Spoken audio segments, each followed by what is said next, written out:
The New York Knicks are in the middle of a losing season, and to be brutally honest, they've been in the middle of a losing stretch for a while. But this isn't a bad thing. The Knicks are now committed to a proper rebuild for the first time in a long time. Before the Carmelo Anthony trade in 2011, the Knicks had stockpiled young talent and cap space, and they then signed Amare Stoudemire and looked like they had pulled off a fantastic rebuild. But the trade for Melo cleaned out that asset cupboard and gave them a solid but not championship level team. The short-sighted nature of the deal cost the Knicks, and fans have begged the question, why didn't we just wait until free agency to sign Melo over and over again? The Knicks front office appears to have listened to this and learnt. They are doing everything right in this rebuilding phase and have embraced the injury to Kristaps Porzingis. Before this injury, the team looked solid, and I think the Knicks planned on pushing for the playoffs and making moves to build a strong playoff team. But after the injury, they committed to losing last season and this season, and it resulted in Kevin Knox and the potential to get one of the Duke Big Three this draft. But there is more to rebuilding than just picking in the first round and the lottery. Teams have a huge amount of cap flexibility, minutes, and the ability to give raw players a tryout on the team. The Knicks have taken advantage of this, and have given players like Trier, Moutier, and Hezonja a shot on the roster. They have also uncovered players like Lance Thomas, who will be a long-term role player for them, and have some raw players like Luke Cornett, who could eventually develop into ballers. But the player I want to focus on with this video is Trey Burke. Burke began his career at the University of Michigan, where he would become one of the best guards in college, and looked like he could score at will. The Utah Jazz thought that this would translate to the NBA, and traded up to take him with the 9th pick in the 2013 draft. Burke would initially come out strong in his first season, and looked the goods as he picked up 3 Rookie of the Month awards. But towards the end of the season, his efficiency would get worse and worse, and fans began to wonder if their small guard who couldn't play defense really belonged in the NBA. This would continue to get worse over the next 3 years, and Burke looked like a relic of the past. He could clearly score, but never did so with great efficiency, and wasn't the three-point monster that the modern NBA demanded. For many fans, he was like a much worse version of Allen Iverson. A flashy handle, pretty jumper, all packaged in a 6-foot body that looked miniature next to the giants of the NBA. Every off-season footage of Burke dominating pickup and amateur games would emerge, but this would never translate for the Jazz, and they would eventually trade him for just a second-round pick to the Washington Wizards. Wizards fans would have YouTubed his best games, and seen a skilled guard who could score and dish with the best of them. Trey would go on to have some massive games off of the bench for the Wizards, but these performances were rare and his bad nights were horrible. The Wizards would get the same version of Burke that the Jazz had lamented for 3 years. As a result, they would sign Brandon Jennings to essentially take all of Burke's minutes. Trey would struggle even more in Washington, and amid rumours that he thought he deserved to start, he would fall out of the rotation and briefly out of the NBA. The Wizards declined to sign a deal with Burke, and OKC came in to try and sign him to a non-guaranteed deal. Burke and his agent saw that there wasn't much opportunity in Oklahoma, with Westbrook taking all of the minutes. Plus, the deal wasn't even a guaranteed one. So they would turn it down, and Trey would sign with the Westchester Knicks, betting on himself to shine in the D-League and earn serious minutes on an NBA team. In 13 G League games in December, he would average 29.7 points a game and absolutely dominate for the Knicks. And the team upstairs took notice. The New York Knicks waived Ramon Sessions and signed Burke for the rest of the season, adding another point guard to their young rotation. And this kind of risk is exactly what I'm talking about with rebuilding and tanking teams. In January, most teams don't have the roster spot to spare to pick up a tiny guard who is tearing up the G League. And this makes sense. Most of these guys don't end up making it, don't end up contributing. They stay limited by their height and the lack of extreme skills that kept them out of the NBA in the first place. But every now and then, one of these smaller guards is just good enough, whether it be for a starting role or a crucial bench spot. Players such as Isaiah Thomas, Nate Robinson, and Muggsy Bogues have proven that all forms of success are possible at that height. And that is what happened with Trey Burke and the New York Knicks. After signing him towards the end of the season, the Knicks had Burke come off of the bench to provide a scoring plug. And score he did.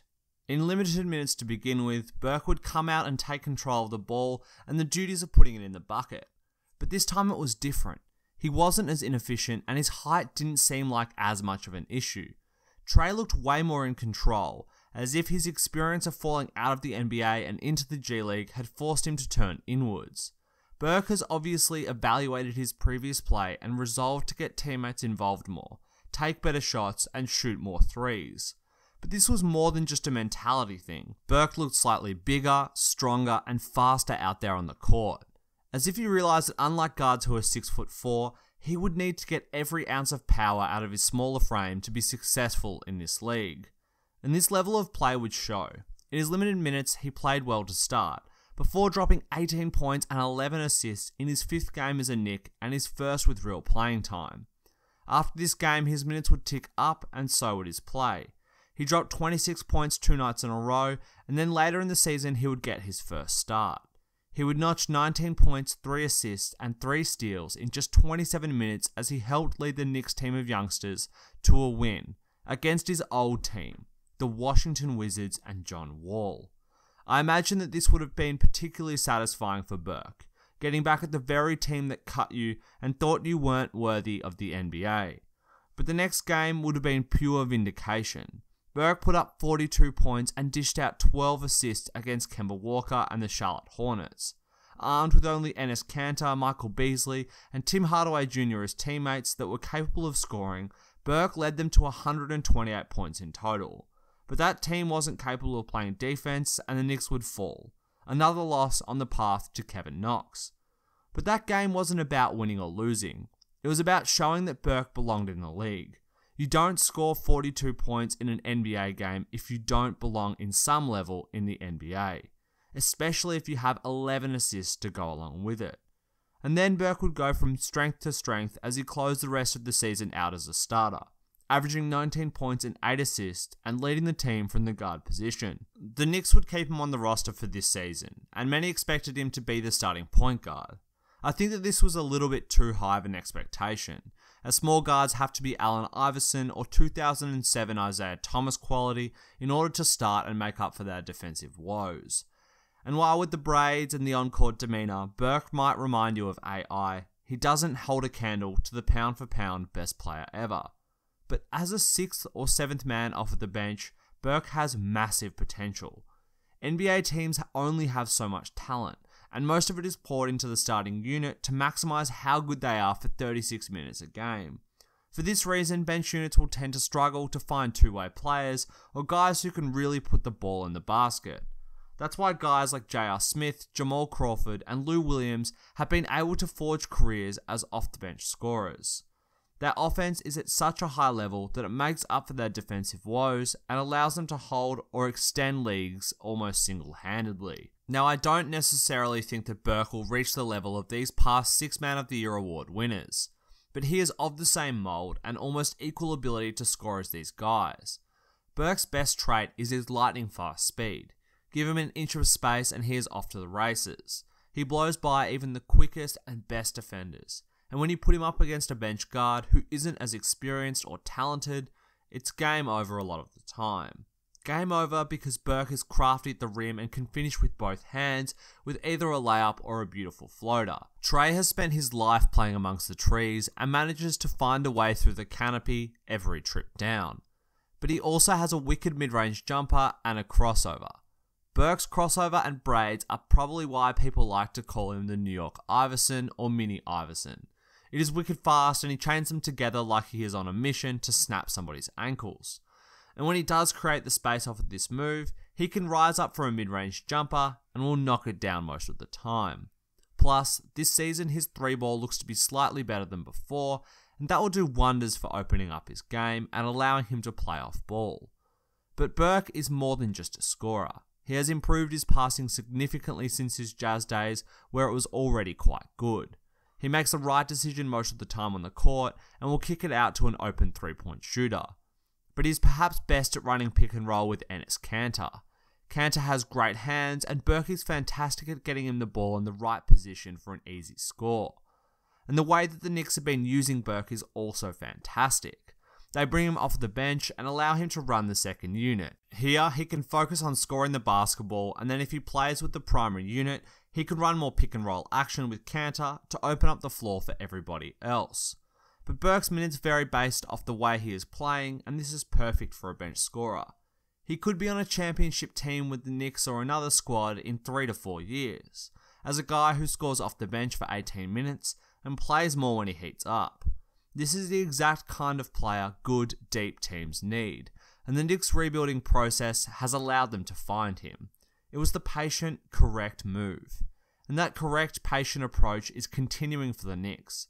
With Porzingis' injury, they probably won't be making the playoffs unless he returns in January. So the better decision would be to slip to the bottom of the standings and get ready for the top of the upcoming draft. Because this draft has some incredible talent up there, and nearly all of the players would fit on this Knicks squad. Zion Williamson would be an incredible big man to put next to KP. He hunts every rebound, gets out in transition, and has the size to guard guys in the post. They would match each other defensively, and Zion and Porzingis are both talented enough offensively to make things work at that end.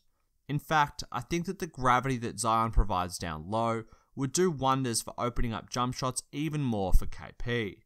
Then there is Cam Reddish and RJ Barrett, who are both exceptionally talented wings that the Knicks will be praying that they can get.